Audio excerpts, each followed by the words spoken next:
নিশিতাক কন্যাদান কৰাৰ সৌভাগ্য নহ'ল পিতৃৰ, কিয়নো জোৰণৰ নিশাই আকস্মিকভাৱে মৃত্যু হ'ল পিতৃৰ।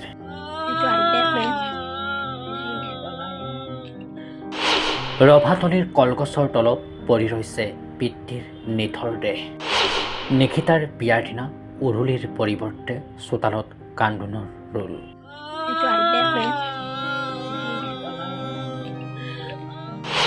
বৰপেটা জিলাৰ সৰভোগত সংঘটিত হৈছে এই হৃদয় বিদাৰক মৰ্মান্তিক ঘটনা। কন্যাৰ জোৰণৰ নিশাই পিতৃৰ আকস্মিক বিয়োগ। এনেকুৱা ঘটনা নঘটক কাৰো জীৱনত। আজি আছিল কন্যা নিশিতা দাসৰ শুভ বিবাহ। দুখীয়া পৰিয়ালটোৱে আত্মীয় কুটুম্বৰ পৰা সহায় লৈ কোনোমতে বিয়াৰ আয়োজন কৰিছিল। নলবাৰীৰ কৈঠালকুছিৰ প্ৰাঞ্জল বৰ্মনে জোৰণ দি যোৱাৰ পিছতে নিশা অসুস্থ হৈ পৰে কন্যাৰ পিতৃ শান্তি দাস। কিন্তু বৰপেটা মেডিকেল কলেজ হাস্পাতালত নিয়তিৰ ওচৰত হাৰ মানিলে শান্তি দাসে। ঘৰ ফুলকাৰ আবাদ ইহঁতৰ এনেকুৱা পৰিৱেশটো মানে একদম মৰ্মান্তিক দুখ লগা বেদনা।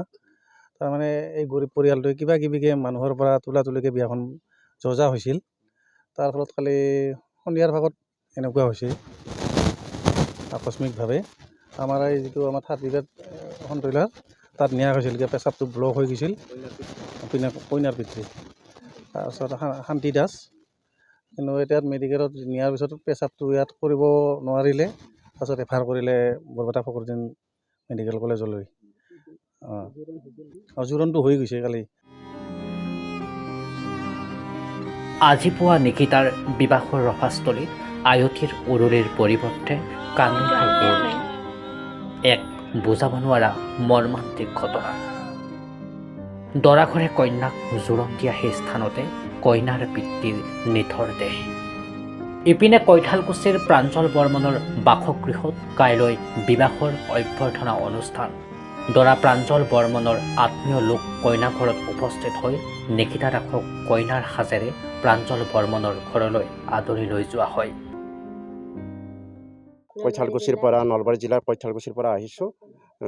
ইয়াত সৰভোগত আমাৰ নিশিতা দাসৰ লগত আমাৰ ভতিজা প্ৰাঞ্জল বৰ্মনৰ বিবাহ ঠিক হৈছিলে। যোৱাকালি জোৰণ গ'ল, আজি বিয়া আছিলে। কিন্তু দুৰ্ভাগ্যজনক এই ছোৱালীৰ দেউতাক যোৱাকালি আবেলি 6 বজাত ঢুকালে।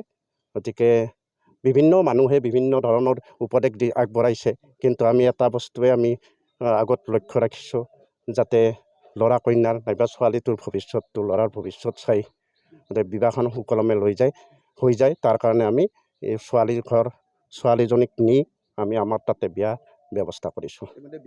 নিয়তিৰ কি নিষ্ঠুৰ পৰিহাস। পিতৃ হিচাপে জীয়ৰীক কন্যাদান কৰা নহ'ল শান্তি দাসৰ। কইনা বিদায়ৰ পৰিৱৰ্তে পিতৃক চাঙিত তুলি শ্মশানলৈ লৈ যোৱা এনেকুৱা পৰিৱেশ নঘটক কাৰো জীৱনত।